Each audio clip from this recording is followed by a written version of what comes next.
the Zhou people began their ascent. Harassed by warlike neighboring tribes, they became alert in defense and efficient in production. During the 11th century BC, Zhou leaders made a bold move. Knowing that the Shang had overspent itself and that its army was diluted with unwilling slaves. In the final decisive battle, Shang's oppressed soldiers turned against their own commanders. Zhou's swift victory did not interrupt the cultural continuity. It adopted the fruits of Shang creativity, such as the bronze art, for its own use. This became the normal pattern of Chinese dynastic changes. The victor civilized by the vanquished, the conquered invigorated by the conquerors.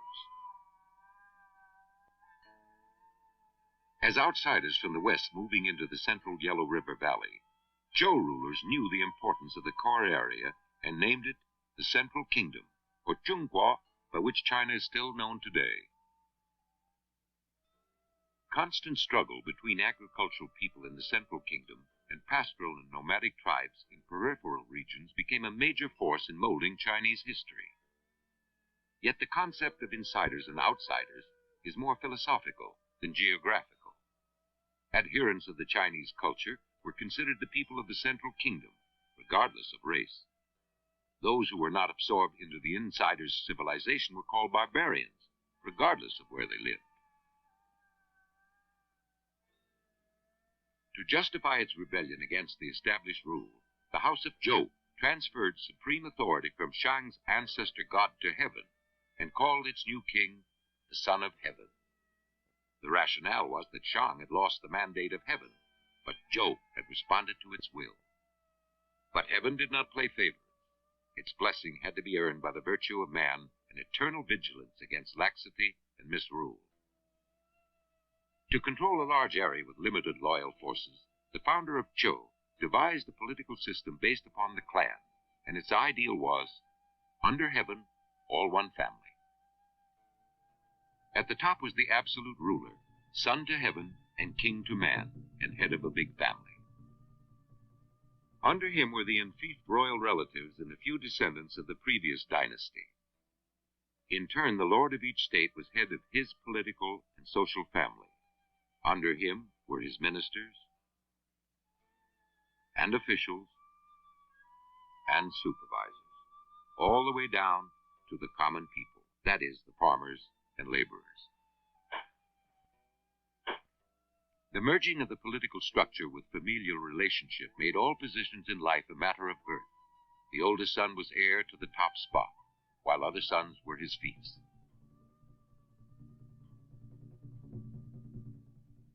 This new order was designed for maximum stability and minimum mobility, and it demanded the best man on the top, as well as the most obedient subject at the bottom. Ever since the forebears of the Zhou people forsook their nomadic life, hunting became supplementary to their main effort of food producing. By now, agriculture had become the foundation of their livelihood.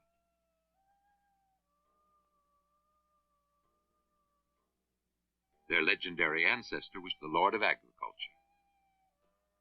Their rulers symbolically brought food to the peasants at the beginning of each planting season and offered them feasts after each harvest. After the conquest of the Central Kingdom, the economic burden of the nation continued to rest upon the shoulder of the peasant. Nominally, all subjects and all land belonged to the king. In fact, he administered only the land in and around the royal capital. He exacted tribute from his dukes, who exacted tribute from their ministers, who in turn exacted tribute from the officials. At the bottom of the ruling class were the Zhou, or hereditary nobles, who actually managed the land. The social superstructure from the king to the Zhou took everything from the peasants after feeding, lodging, and clothing them. Though orderly in appearance, the Zhou political and economic structure worked only to a degree. First of all, there was the problem of reactionary Shang remnants. The Zhou regime deported much of the Shang population to the east, where it eventually produced scholars, merchants, and thinkers, and spread its influence southward. Moreover, the system could hardly survive a bad king. This beautiful vessel was cast in 861 BC, during the reign of a king who suppressed public opinion by imposing the death penalty. His tyranny brought about a popular rebellion that deposed him in 841 BC, the first exact dating in Chinese history. In addition, there were threats of outsiders. Nomads in the north and northwest raided their southern neighbors to supplement their livelihood, and later even joined rebels inside to raise havoc. In 770 BC, Western barbarians killed the Zhou king and sacked the capital near the modern city of Xi'an. The royal house moved eastward, dividing the dynasty into western and eastern Zhou periods. By this time, the Zhou king had become a mere figurehead as stronger dukedoms absorbed weaker ones, and grew into sovereign states mightier than the royal house. This disintegration took place all the way down the line. The Son of Heaven was ordered about by his vassals. Feudal lords were deposed or assassinated by their ministers. Power gravitated downward. As the political structure crumbled, the economic structure underwent a parallel change. Peasant farmers, who used to be serfs of their lords, became more and more de facto possessors of the land they tilled.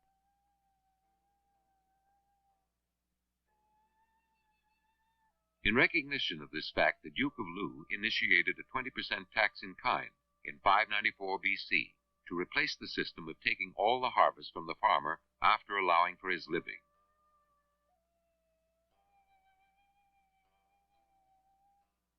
Moreover, pioneers turned wasteland into new soil, which was free from hereditary transference, and brave warriors and persons of merit began to receive land as reward. Ownership by individuals led to buying and selling, turning land into real estate. During this critical period around the 6th century BC, China began switching from the Bronze Age to the Iron Age. Iron metallurgy probably originated among a tribe in the east. The initial use of this new metal was ornamental, for it was rare enough to be decorated with gold and silver inlay, such as this buckle.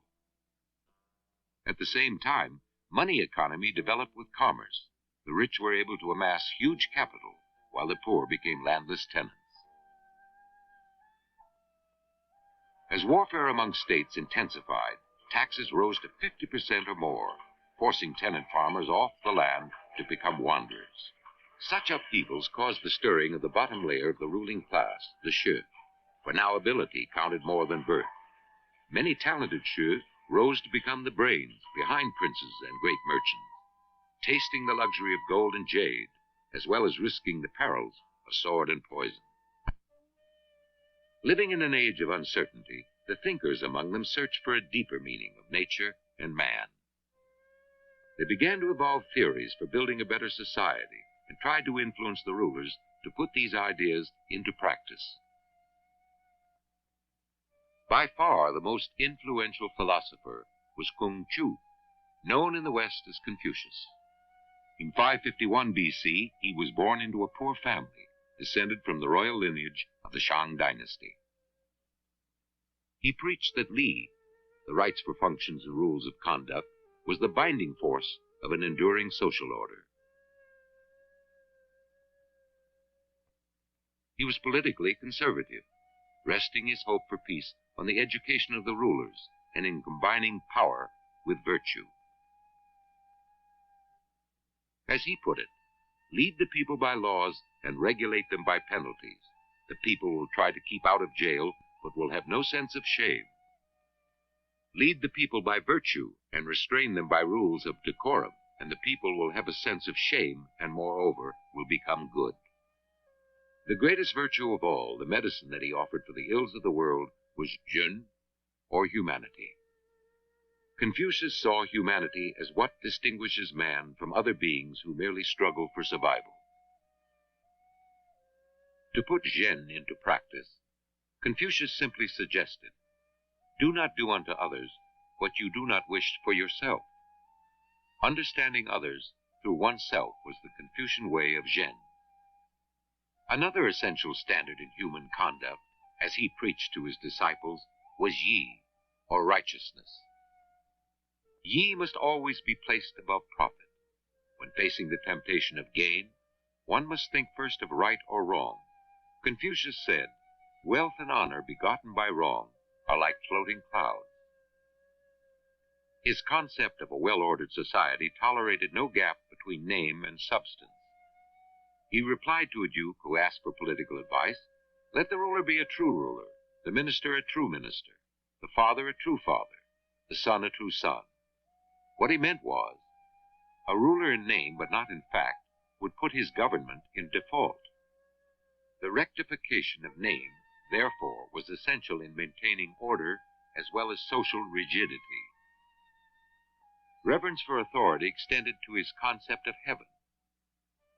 Confucius professed to know the will of heaven, which he followed by doing what he considered to be right, regardless of success or failure, profit or peril. With this religious faith, he remained calm when threatened with physical violence by the people of Huang. He told his followers, "Since heaven has not wished to let civilization perish, what can they do to me?"